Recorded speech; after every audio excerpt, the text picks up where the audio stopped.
Hey there guys, this is Showcase Watches. I'm back on YouTube. As you guys know, I left YouTube for a while. When I say a while, I mean 6 weeks, and didn't make any vids. And the reason being is I thought I was done with the hobby. It turns out you cannot be done with this hobby. As much as you want it to be over, it's never over. When it's in your blood, it's in your blood, and there's nothing you can do about it. So anyway, I'm back. The reason why I'm back, I'm not going to be doing watch reviews as much. I'm not going to be doing live streams. I've got no interest in doing live streams. What I am going to be doing is coming to you guys with information. I have had a lot, and when I say a lot, I would not be exaggerating if I said I had 50 emails from people who watched my goodbye video and reached out to me. And it's a weird one. I started doing YouTube to share my journey through the watch hobby and to discuss different watches and to discuss a bit of news and a bit of drama and just discuss watches in general. And I didn't realise that my journey had actually helped so many people. Quite selfishly, I was just thinking of, I got a watch, I'll tell you guys about it, I'll tell you guys about the experience, I'll tell you guys the pitfalls and what to look out for, etc, etc. I never actually considered that my videos would be useful to you guys, and because there was a lot of people asking me keep all your videos up, because I was going to just shut the channel down. I was going to take all the videos down, shut the channel down, and then all this influx of messages and emails came in saying, oh, James, please don't take it down, I found this video really helpful, or I found this video really helpful, etc, etc, which sort of makes me regret taking, about 2 years ago, I took down loads of my old videos from the early days, and I took them all down. I mean, one of them had 105,000 views, so people obviously watched the video, and it was all about what to do when buying your first watch, and people found it really, really useful. And I took it down because, again, selfishly, the presentation of it. I mean, I'm not a professional editor, as you guys know. I click the button, I talk. That's it. The videos that I did back then were even worse than this in terms of professional setup, etc. They were a bit cringeworthy, so I removed the videos. I got complaints about that because the content was there. It's just it was badly delivered. So, long story short, I'm going to keep doing YouTube and do it in the old format, the format that you guys seem to like. I figured I had nothing more to do on YouTube. I think I do. I now on reflection, I think I do. And the main thing I am here to do is to help you guys with the fight against Rolex. And I've got 2 Rolexes in the background. And here's why. Here's where all this stems from. I believe to be, I'm not going to say the word expert, to be well educated on watches, you have to own them. You cannot be well educated on watches from YouTube, from Google, you need to be hands-on, you need to look at them, you need to try them on, you need to wear them, you need to experience them. Only then can you give an educated opinion on the watch, or the watches, or the brand, or whatever. So what I've done is there's 3 brands which interest me the most. That is Tudor, Rolex, and of course Omega. Omega being my primary brand, that is my favourite brand. Now, a lot of people are on this bandwagon of Rolex versus Omega, and the Rolex guys will be up in arms saying, oh no, how can Omega be better than Rolex? And then the Omega guys are responding with that, saying, oh well, of course Omega's better, the movements are better, 15,000 Gauss, and da da da da, and all this shit gets talked about.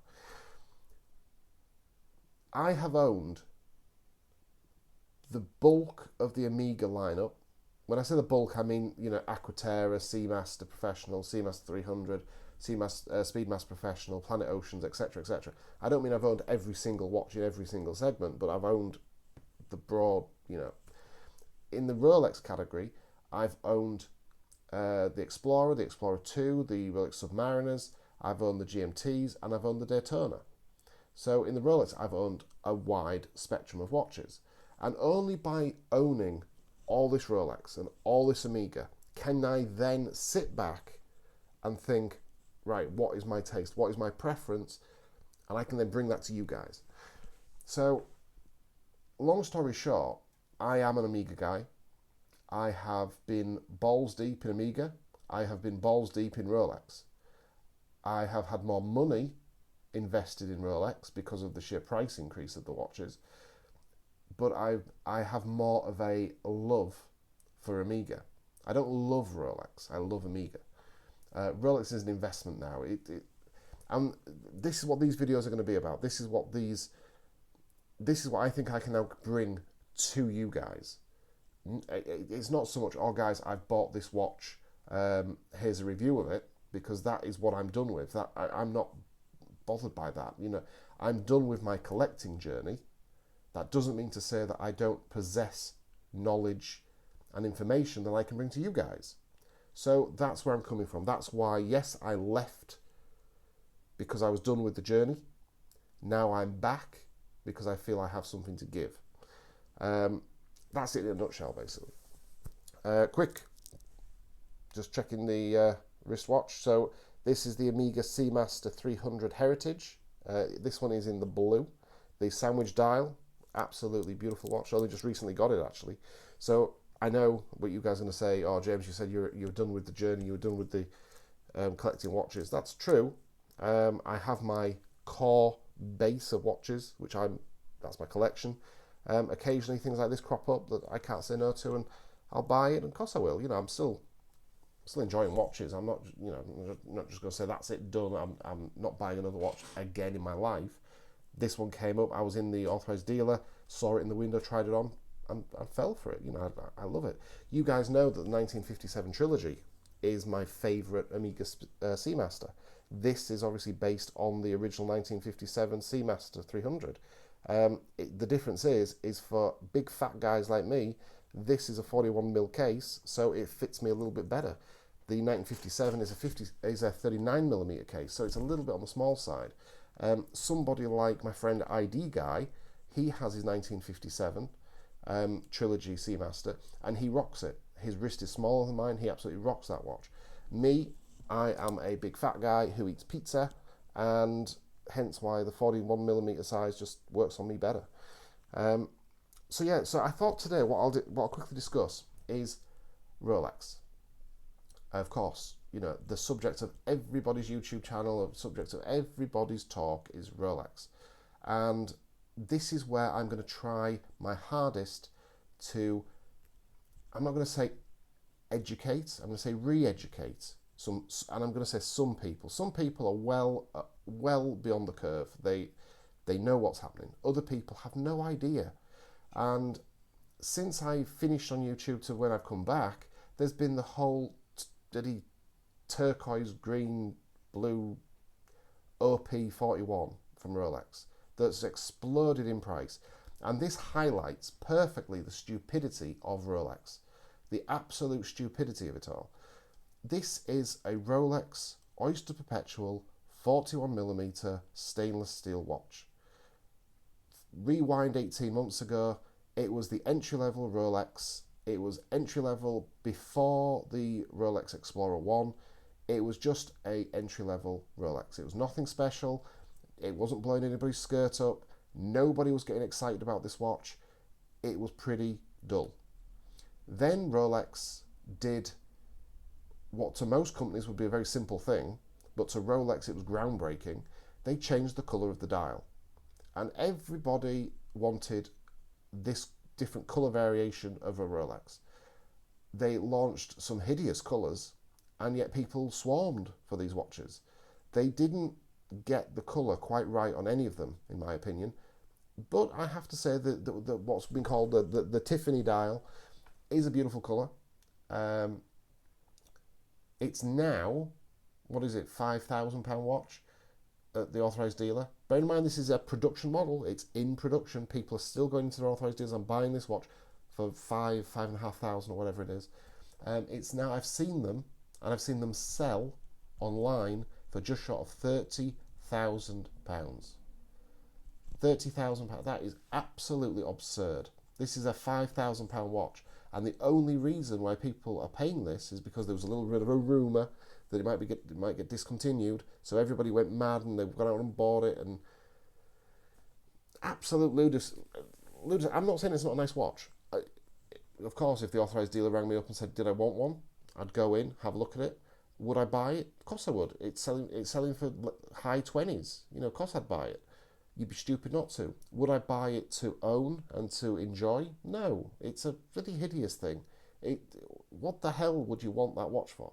But these people who buy them and say, "Oh, it's so beautiful. It's a beautiful colour." It is a nice colour. It is a nice colour. It's a bit garish, but it is a nice colour. Is it worth high 20s? Absolutely not. And it just highlights the issue in Rolex. Same as you guys know, I've had the Rolex Daytona Panda, so I can speak subjectively on this. The Rolex Daytona Panda is a beautiful watch. Beautiful watch. I don't have a bad word to say about the watch itself. It is a beautiful watch. At retail, it's an expensive watch, because what is it now, about £11,000? At retail, it's an expensive watch. £11,000 for a watch is a hell of a lot of money. Would I pay £11,000 for it? I think probably yes. It is a beautiful watch. I've got my Omega Speedmaster Ed White, the 321, which is £12,000. So it's £1,000 more expensive than the Daytona. Which one would I prefer? I'd prefer the Ed White every day of the week, and that's what I did. I had the Ed White and I had the Daytona Panda at the same time, and I made my decision which one to sell, and I sold the Daytona because I had the Panda. I sold the Panda because I had the Ed White. Now, is the Panda worth its current market value, which is mid-30s? Certainly very, very high 20s, mid-30s, or high 20s, low 30s, somewhere in that region. Is it worth that? Absolutely not. That is absolute obscene. That's Patek Philippe. That's VC money. That is Holy Trinity horology prices. That's solid gold prices. That is not a stainless steel sports model price watch. Again, it just highlights what Rolex are. They're a hyped brand. They're a hyped watch. If you were to put the Omega Seamaster Professional head to head with the Rolex Submariner, let's say the Rolex Submariner 126610 LN, that's the black date Submariner, versus the Omega Seamaster Professional, whichever variant, they're all pretty much the same with the date complication. Pick your preference. Which one's the better watch? It's difficult to tell. Omega win in some areas and Rolex win in others. The Rolex is probably a better rounded watch. It probably scores higher on more aspects. So you can argue that the Rolex is probably slightly better than the Omega. Is it better? When you look at the Rolex, it's a 7,000 and odd pound watch. The Omega Seamaster Professional is a 4,640, I think. Is there a £3,000 difference between the watches? No, there isn't. Where the Rolex wins, it wins by a small margin. Is the price difference worth it? No. The Omega Seamaster for its money is a very, very good value watch. The Rolex Submariner at 7,500 is an expensive watch for a dive watch. For what is supposed to be a tool dive watch, it's very expensive. You can't get the Rolex Submariner at retail. You've got to pay the inflated price. So that makes the gap bigger, and it makes the decision easier. The Omega Seamaster is by far the better watch to buy if you're looking for a professional dive watch. But people have this mentality of, if you want a Rolex, you want a Rolex. You just got to live with it. You just got to have the Rolex. And I'll tell you the best thing you can do, and I did this because I was caught up in this wheel of Omega, Rolex, and I was rotating around the similar watches, and I was getting them and everything else.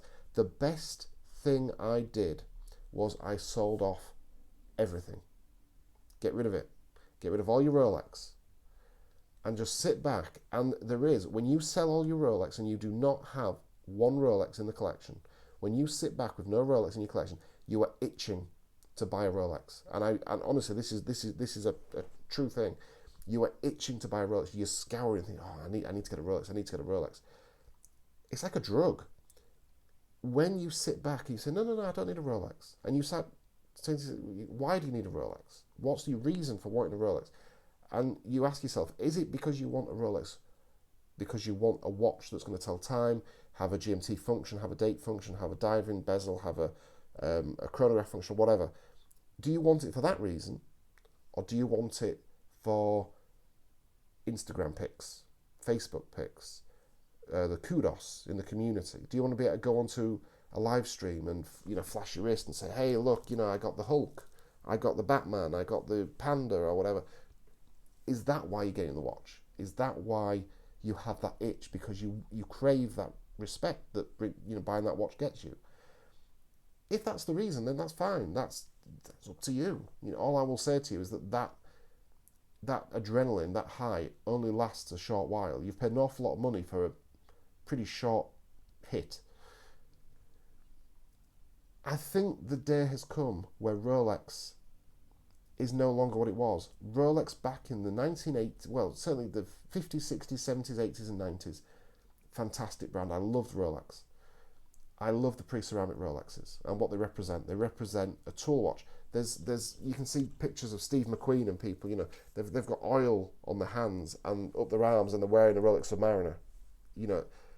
They used it as a watch. The Daytona was used by racing drivers. It was the watch worn by racing drivers. That, along with the Monaco, etc. It was of that genre. Nowadays, the Rolex isn't like that. The Rolex is the watch that's worn on the catwalk. It's worn at the Oscars, at the premieres. It's worn in high society. It's not worn by average men. And if it is worn by average men, they maybe are looking at it from an investment perspective. Certainly I was that person. I'm a middle class guy. I'm not a high society. When I owned my Rolexes and experienced, when I was balls deep in Rolex and I was really experiencing the whole Rolex thing, I was more bothered about the value than the watch. And when I have my Amigas, I don't give a... When I was clearing out my collection, I found watches that I forgot I had because they're not on Chrono 24. I have the Chrono 24 app, which tracks values. It's all bullshit, but it gives you a rough idea. So when I was on that app, it gave me a value of my collection. When I was clearing out my collection, I started finding a few pieces that I didn't log on there. And it's because I didn't care what they were worth. They were just in my collection. I bought them for the love, not for the value. And interestingly, when I did this, I found that my Rolexes were all on the Chrono 24 app. I was tracking the prices. My Amigas and my Tudor Black Bay GMT, that wasn't on the app. My Amiga Seamaster Professional, that wasn't on the app. My Amiga Speedmaster 1861, that wasn't on the app.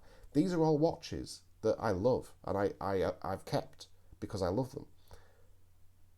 Whereas all the Rolexes were on the app and I was tracking the prices. And you only realise this when you step back.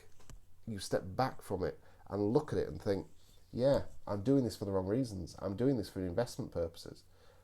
If that's your thing, that's fine. There's far worse things to trade than Rolexes. I personally would buy Rolex and keep it in a safe as investments and safe coins instead of buying stocks. I would do that. The only reason why I don't do it, and I genuinely believe this, if I take a Submariner off the market to sit in my safe, I'm adding to the problem, because there's somebody out there who genuinely wants that Submariner to wear as their daily watch, and I've got it sat in the safe collecting dust while this guy could be enjoying the watch. That isn't helping the hobby. That isn't the hobby. That's just greed. I work for my money. I have a business that makes me money. I don't need to buy and sell watches. I don't need to stock watches to do that. Life's far too short for that shit. This is the thing, and you've got to decide on what you want to do. If Rolex is your gig and you want to wear your Rolexes and you want the Rolexes to gain in price and you're more bothered about the price of it than the watch, then that's fine. I'm not here to tell you guys what to do. I'm just saying what I've learned and what I've found. And only by taking a step back can you see it. And the reason why I can speak about this is because I've owned them. I've done it. I've been balls deep in Rolex. I've been balls deep in Amiga. I've had, at the same time, I've had the Omega Seamaster Professional at the same time as I've had the Submariner. They've been in the collection at the same time, and they've been head-to-head. I've done head-to-head comparisons of the two watches. I've had the Ed White, which is Omega, that's Omega's probably their flagship.